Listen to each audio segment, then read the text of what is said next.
नमस्कार दोस्तों, हॉरिज़ॉन मंत्रा एजुकेशन में आपका स्वागत है। आज का हमारा टॉपिक है यूनियन एंड इट्स टेरिटरी, जो कि चैप्टर नंबर 5 है आपका इंडियन पॉलिटी का chapter number 5 M Laxmikanth book का। ठीक है, तो हम आज इसको डिस्कस करेंगे। So let's start. आपका यूनियन एंड इट्स टेरिटरी जो है पार्ट वन के आर्टिकल 1 से लेके 4 तक आएगा। Union and its territory part 1 और आर्टिकल क्या है 1 से लेके 4 तक। ठीक है, और अब हम स्टार्ट करेंगे हमारा आर्टिकल नंबर 1। आर्टिकल नंबर 1 में लिखा है कि India that is Bharat is a union of states rather than federation of states. मतलब कि इंडिया जो है वो यूनियन ऑफ स्टेट्स है, फेडरेशन ऑफ स्टेट्स नहीं है। फेडरेशन का मतलब क्या है? फेडरेशन का मतलब है कि जो पावर है वो डिवाइड है आपकी सेंटर और स्टेट में। ठीक है, और जो यूनियन ऑफ स्टेट्स है वो हमने प्रेफर किया फेडरेशन ऑफ स्टेट्स में 2 रीजंस के लिए। पहला है, इंडियन फेडरेशन जो था वो किसी अग्रीमेंट का रिजल्ट नहीं था जो स्टेट्स के और सेंटर के बीच में था, और जो स्टेट्स हैं उनके पास कोई राइट नहीं है कि वो अपने आप को सिसीड कर सकें फेडरेशन से, मतलब कि अपने आप को विड्रॉ कर सकें। सिसीड का मतलब है withdraw from any legal agreement. Okay, आगे चलते हैं। The names of the states and the union territory and their territorial extent. ठीक है, जो आपका आर्टिकल 1 से लेके 4 तक है उसमें आप, और जो हमारा फर्स्ट शेड्यूल है उसमें जो स्टेट्स के नाम हैं और यूनियन टेरिटरीज के नाम है और उनका टेरिटोरियल एक्सटेंट है वो हमारे फर्स्ट शेड्यूल में मेंशन्ड है। टोटल शेड्यूल्स हैं हमारे 12, और फर्स्ट शेड्यूल आर्टिकल 1 से लेके 4 तक हमारे यूनियन एंड इट्स टेरिटरीज के बारे में बताया गया है। अब आता है हमारा प्रोविजन ऑफ द कॉन्स्टिट्यूशन। जो भी प्रोविजन हमारे कॉन्स्टिट्यूशन में है वो सारी स्टेट्स पे हमारे एप्लीकेबल हैं except Jammu and Kashmir. Jammu and Kashmir जिसका अपना खुद का एक संविधान है, खुद का एक फ्लैग है, तो जितने भी प्रोविजंस हमारे कॉन्स्टिट्यूशन में हैं वो जम्मू एंड कश्मीर में एप्लीकेबल नहीं होते हैं।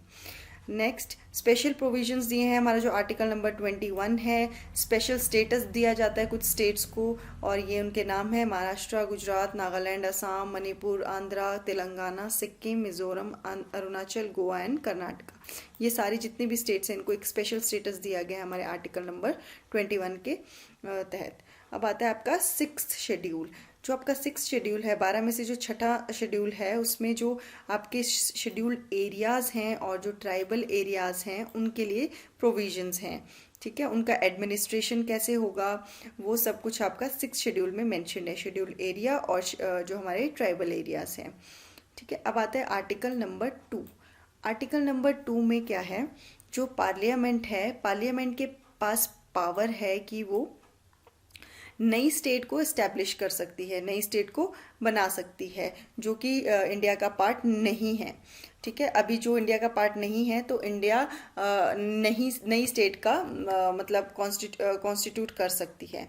अब आर्टिकल 3 में है जो फॉर्मेशन और the changes in the existing states, जो ऑलरेडी स्टेट्स अभी हमारी हैं उनमें कोई चेंज करना, जैसे किसी की टेरिटोरियल एक्सटेंट को कम करना या बढ़ाना, या उसको 2 स्टेट्स में बाइफरकेट करना, उसका स्टेट का नाम चेंज करना, ये सब चीज़ें हमारी आर्टिकल नंबर 3 में है, और ये पावर भी हमारे पार्लियामेंट के पास है, इंटरनल एडजस्टमेंट भी जिसको बोलते हैं। ठीक है, अब थोड़ा सा मैं आपको बता देती हूँ पार्लियामेंट कैसे हमारा जो ऑर्गेनाइज करता है, स्टेट को रीऑर्गेनाइज करता है, कैसे उनकी बाउंड्री जो टेरिटोरियल एक्सटेंट है उनको कैसे कम ज़्यादा करता है, उसका प्रोसीजर क्या है। ठीक है, जो सबसे पहले आपका बिल इंट्रोड्यूस करवाया जाता है पार्लियामेंट में, राज्यसभा लोकसभा में किसी में भी बिल इंट्रोड्यूस कराया जाएगा only with the prior recommendation of the president. President की पहले रिकमेंडेशन मिलती है। जो आपका राज्यसभा लोकसभा में कहीं पे भी बिल आप प्रस्तुत कर सकते हैं। उसके बाद क्या है, और जो प्रेसिडेंट अपने रिकमेंड करने से पहले क्या करता है, जो भी स्टेट लेजिस्लेचर कंसर्न्ड है, मतलब जिस स्टेट के को हमने उसका नाम चेंज करना है या कोई उसमें उसको एक्सटेंट बढ़ाना है, कम करना है, बाउंड्रीज कम करनी है, ठीक है। और तो या फिर दो स्टेट्स को मिला के एक स्टेट बनानी है, ऐसे जो प्रोसीजर हैं उसमें क्या है, प्रेसिडेंट सबसे पहले उस स्टेट के जो लेजिस्लेचर है वहाँ का उसको कंसर्न करेगा कि आप ऐसा चाहते हैं कि नहीं, क्योंकि बिल जो इंट्रोड्यूस कराया गया है वो राज्यसभा या लोकसभा में इंट्रोड्यूस कराया गया है। ठीक है, तो president is not bound by the views of state legislature and may reject और एक्सेप्ट देम। और ये जो है जो उनका कंसर्न है वो एक with in a specific period, एक टाइम पीरियड रहता है स्टेट के पास कि उस टाइम पीरियड के अंदर ही आपको स्टेट लेजिस्लेचर को, प्रेसिडेंट को बताना होता है कि वो क्या चाहते हैं, वो क्या रिकमेंड करते हैं प्रेसिडेंट को। फिर उसके बाद जो प्रेसिडेंट है वो बाउंड नहीं है स्टेट लेजिस्लेचर के एडवाइस पे, व्यूज़ पे। अगर स्टेट लेजिस्लेचर ये बोलता है कि नहीं, हमें अपने स्टेट का नाम चेंज नहीं करना है, बाइफरकेट नहीं करना है, हमारी टेरिटरीज़ को चेंज नहीं करना है, तो इस चीज़ से, ये एडवाइस और व्यूज़, उसके व्यूज़ से कोई फ़र्क नहीं पड़ता प्रेसिडेंट को। प्रेसिडेंट की मर्ज़ी है कि वो उनकी एडवाइस को एक्सेप्ट करे या रिजेक्ट करे। ठीक है।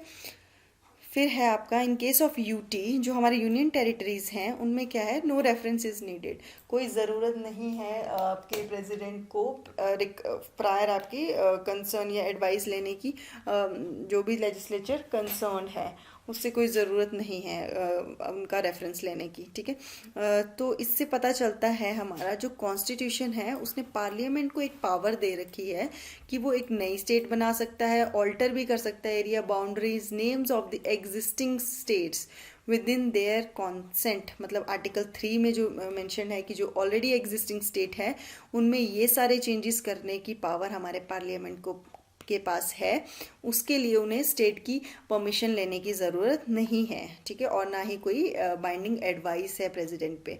तो इससे पता चलता है कि हमारा जो कॉन्स्टिट्यूशन में मेंशन्ड है वो क्या है, एन इनडेस्ट्रक्टिबल यूनियन ऑफ डेस्ट्रक्टिबल स्टेट्स। मतलब जो सेंटर है उसको कोई डिस्ट्रक्ट नहीं कर सकता, बट डेस्ट्रक्टिबल स्टेट्स हैं कि आप स्टेट्स को उसमें कोई भी चेंजेस ला सकता है पार्लियामेंट। और इन केस जो आपका अमेरिकन फेडरल गवर्नमेंट है वो जैसे नई स्टेट्स बनानी हो या एग्जिस्टिंग स्टेट्स के बॉर्डर्स को चेंज करना हो, वो जो आपका स्टेट्स हैं उनके कंसेंट के बिना ये काम नहीं कर सकता। और यूएसए में बोला जाता है कि an indestructible union of indestructible states, states का परमिशन लेना ज़रूरी है, उनका कंसेंट लेना ज़रूरी है। बट हमारे इंडिया में ऐसा नहीं है। हमें प्रेसिडेंट को अगर स्टेट एडवाइस भी या कंसेंट नहीं देता है अपना, फिर भी प्रेसिडेंट रिकमेंड कर सकता है बिल को राज्यसभा या लोकसभा में। अब आता है हमारा आर्टिकल 4। आर्टिकल 4 में क्या है, अब इसमें बोला जाता है जो हमारे आर्टिकल 3 में लॉज हैं कि पार्लियामेंट क्या नई स्टेट बना सकता है, ऑल्टर कर सकता है बाउंड्रीज एरियाज को, नाम चेंज कर सकता है, उसको हम जो हमारे आर्टिकल नंबर 368 के अंदर अमेंडमेंट प्रोसीजर है, हम उसके अंतर्गत इसको नहीं कर सकते हैं अमेंड। ठीक है। ये जो लॉज हैं it can be passed by a simple majority, के उस पर पास किया जा सकता है। जैसे आपका जो कॉन्स्टिट्यूशनल अमेंडमेंट होता है उसमें क्या होता है, स्पेशल मेजॉरिटी हमें चाहिए होती है, 2/3 मेजॉरिटी हमें चाहिए होती है। तो इसमें क्या है, इसको हम सिंपल मेजॉरिटी में पास कर सकते हैं। ठीक है। अब आता है हमारा evolution of states and union territory. ठीक है।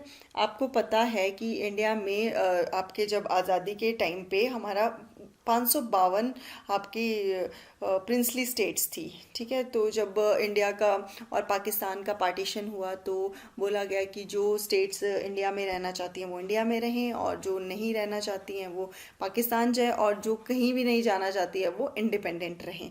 तो आपको पता है जो हमारी 3 स्टेट्स थी, Hyderabad, Junagadh and Kashmir, they refuse to join India. उन्होंने मना कर दिया कि हमें इंडिया में नहीं रहना है और हम एक इंडिपेंडेंट स्टेट के तौर पर रहेंगे। ठीक है। तो बाद में क्या हुआ, हैदराबाद को by means of police action India में ज्वाइन करवाया गया, जूनागढ़ को रेफरेंडम के थ्रू, और कश्मीर को इंस्ट्रूमेंट एक्सेशन हुआ था हमारा, इंस्ट्रूमेंट एक्सेशन। ठीक है। उसके बाद क्या हुआ, 1950 में जब हमारा संविधान लागू हुआ तो 4 क्लासिफिकेशन ऑफ स्टेट्स कर दिया गया। 4 क्लासिफिकेशन में बांटा गया, part A, part B and part C and part D, ये चारों। ठीक है, ये चार उसमें इसको क्लासिफाई कर किया गया। अब आप देख सकते हो पार्ट ए में आपके 9 स्टेट्स डाल दिया, पार्ट बी में आपके 9, पार्ट सी में आपके 10 और पार्ट डी में अंडमान एंड निकोबार आइलैंड्स को डाल दिया। उसके बाद क्या हुआ,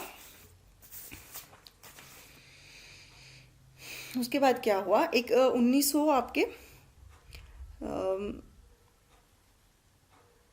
उसके बाद क्या हुआ, आपका जो इंटीग्रेशन ऑफ प्रिंसिपल स्टेट्स था with the rest of India was an ad hoc arrangement. मतलब कि जो प्रिंसली स्टेट्स था हमारा, उनको जब हमने इंडिया में मिलाया गया जब उनको, तो वो एक एड हॉक अरेंजमेंट था, मतलब एक टेम्परेरी अरेंजमेंट था। ठीक है, और उस टाइम क्या था, जो बहुत सारी जैसे आपकी सर्दर्न स्टेट्स थी वहाँ से डिमांड थी कि रीऑर्गेनाइजेशन ऑफ स्टेट्स होना चाहिए on the basis of language, भाषा के तौर के बेस पे आपको एक स्टेट्स को इस्टेब्लिश करना चाहिए, फिर से रीऑर्गेनाइज करना चाहिए। तो क्या हुआ, इन जून 1948 में गवर्नमेंट ऑफ इंडिया ने अपॉइंट किया, एक लिंग्विस्टिक प्रोविंस कमीशन अपॉइंट किया गया, और उसके चेयरमैन कौन थे, एस.के. धार।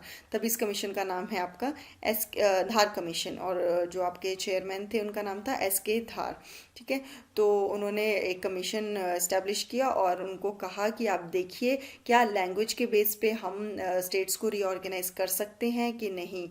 ठीक है, तो कमीशन ने अपनी रिपोर्ट आपके दिसंबर 1948 में दी, और उन्होंने रिकमेंड किया कि reorganisation of the state administrative convenience के बेस पे होना चाहिए रादर देन लिंग्विस्टिक फैक्टर, कि हम लैंग्वेज के बेस पे हम अपने जो रीऑर्गेनाइज हैं स्टेट्स को नहीं कर सकते, क्योंकि इंडिया एक बहुत बड़ी कंट्री है, अलग अलग भाषा के यहाँ पे लोग हैं, भाषा बोलने वाले लोग हैं। ठीक है, तो इसको हम एडमिनिस्ट्रेटिव कन्वीनियंस के बेस पे हम अपना रीऑर्गेनाइजेशन ऑफ स्टेट्स कहेंगे, जिसकी वजह से क्या हुआ, जो आपके सर्दर्न स्टेट्स थे उनमें थोड़ा सा रिसेंटमेंट था, तो उन लोगों ने उसके बाद क्या हुआ, आपका एक और कमेटी को एस्टेब्लिश किया गया जिसका नाम था JVP कमेटी।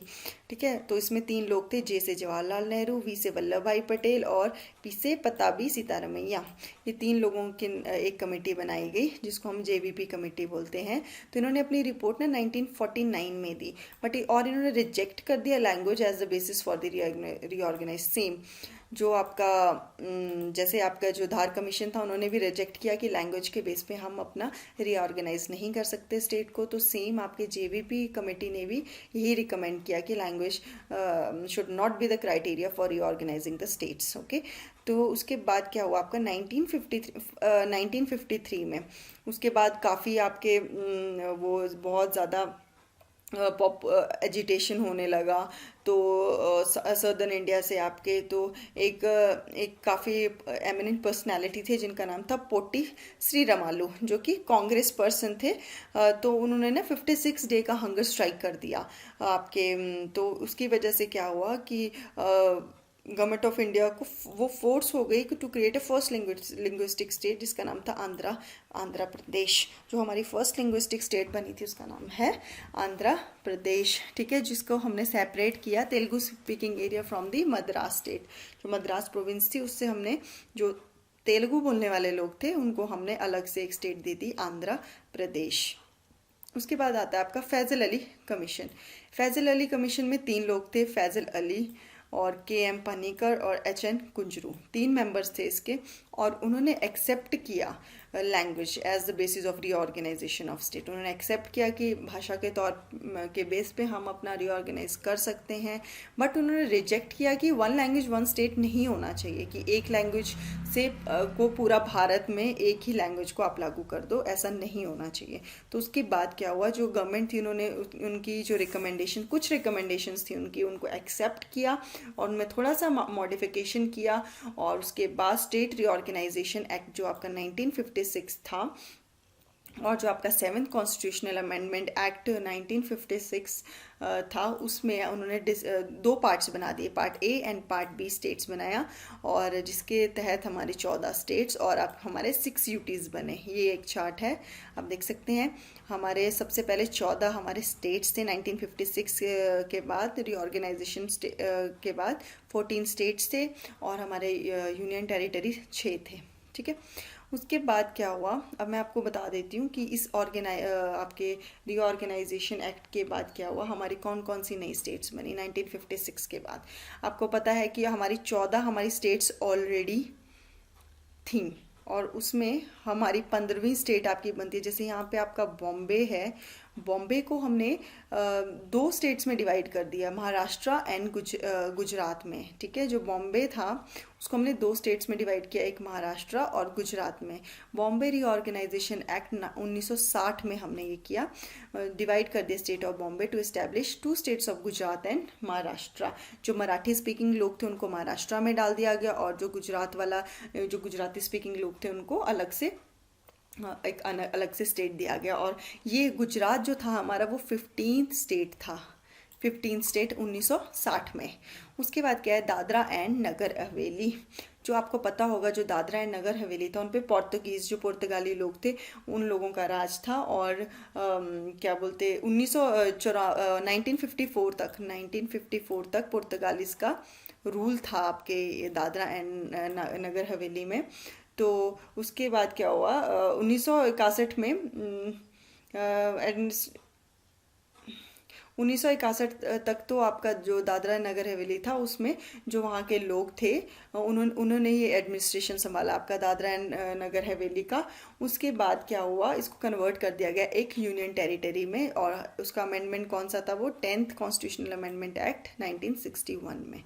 ठीक है, 1960 में आपका गुजरात, 1961 में आपका दादरा एंड नगर हवेली को यूटी बना दिया गया, और 1961 तक, वैसे तो पुर्तगालीज 1954 में दादरा एंड नगर हवेली को छोड़ के चले गए थे, बट उसके बाद वहाँ के जो लोग थे उन्होंने एडमिनिस्ट्रेशन 1961 तक किया। उसके बाद इसको यूटी बनाया गया 10th कॉन्स्टिट्यूशनल अमेंडमेंट एक्ट के तहत 1961 के तहत। तो उसको ये हमारा यूनियन टेरिटरी बनाया गया। उसके बाद गोवा, दमन एंड दीव, जो आपका जो दमन एंड दीव है, ये सारे इस साइड के जो वेस्टर्न कोस्ट के रीजन थे ये सारे पोर्तुगीज़ के अंडर थे, गोवा, दमन एंड दीव।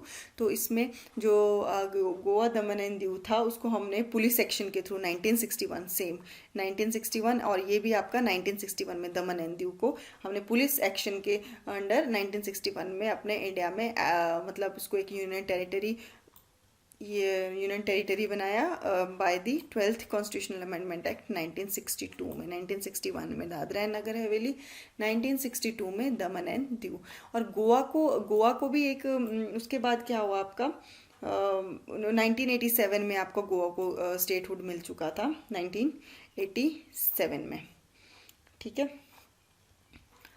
अब आता है आपका पुडुचेरी जो था आपका, आपको पता होना चाहिए, जो पुडुचेरी था वो आपका फ्रेंच कॉलोनी था एक, उस टाइम पे जब हम आज़ाद नहीं हुए थे तो वो एक फ्रेंच कॉलोनी था।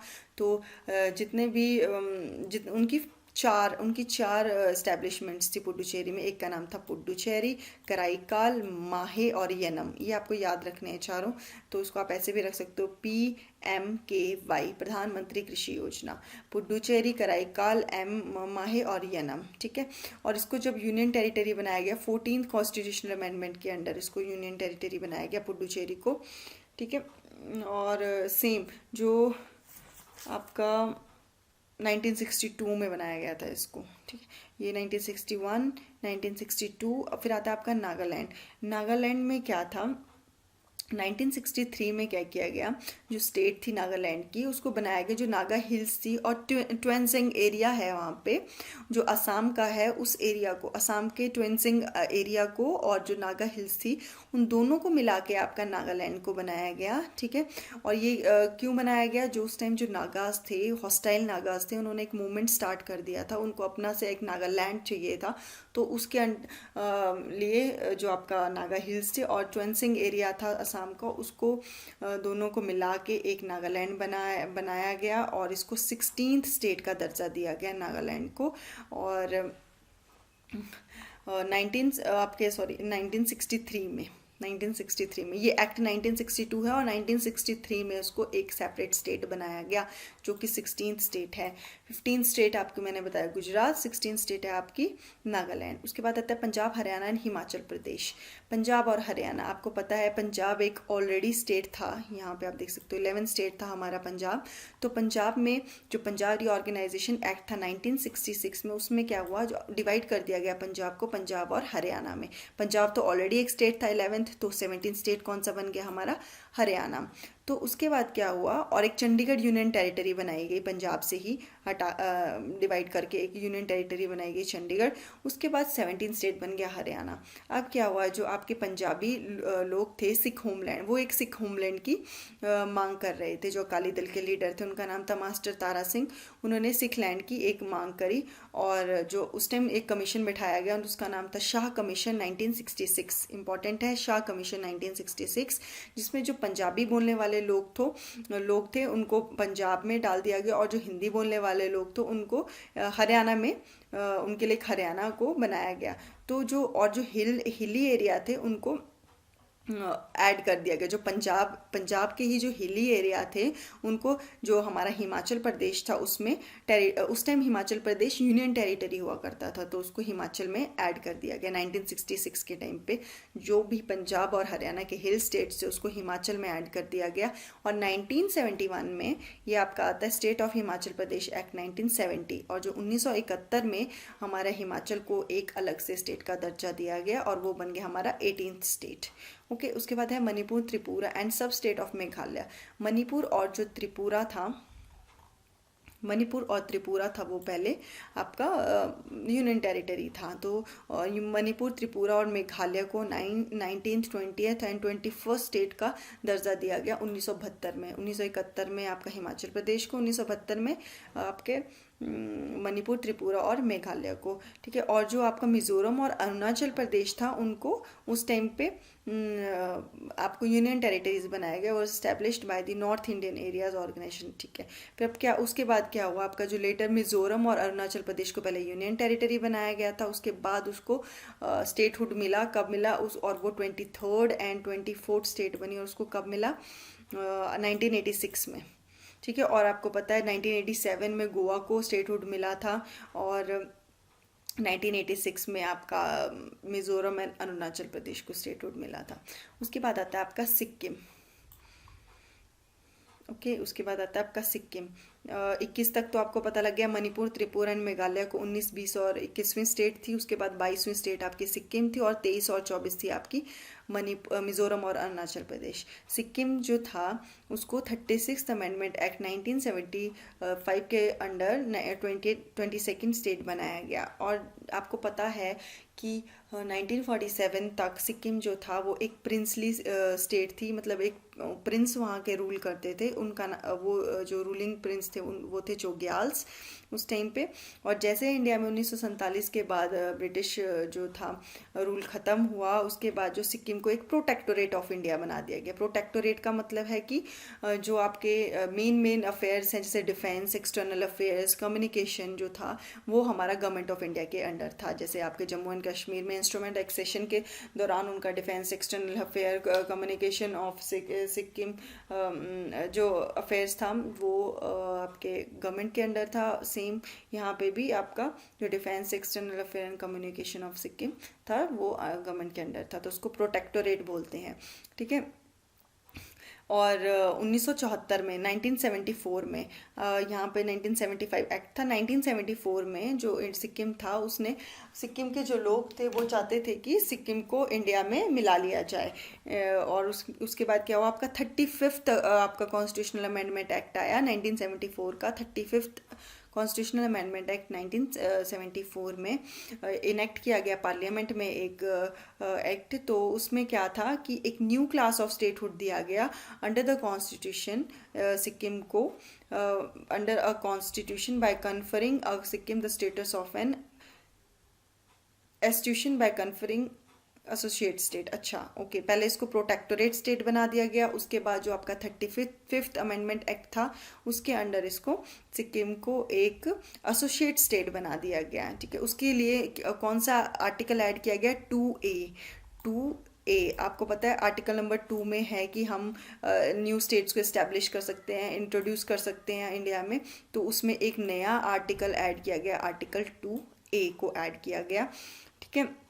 और एक साथ में एक नया शेड्यूल ऐड किया गया, 10th शेड्यूल था, ठीक है, और उसको कॉन्स्टिट्यूशन में ऐड किया गया। बट ये सब करने के बाद भी वहाँ के लोग सेटिस्फाई नहीं हो पाए और एक रेफरेंडम कराया गया 1975 में, एक रेफरेंडम कराया गया, और जिन्होंने मांग की कि abolition of the institution of the Chogyals, कि हम प्रिंस और मतलब एक तरह से वहाँ के जो राजा रूलर्स थे हम उनके अंडर नहीं रहेंगे, और सिक्किम को इंटीग्रल पार्ट बना दिया गया इंडिया का, आपका 36 कॉन्स्टिट्यूशनल अमेंडमेंट 1975 के अंदर, ठीक है।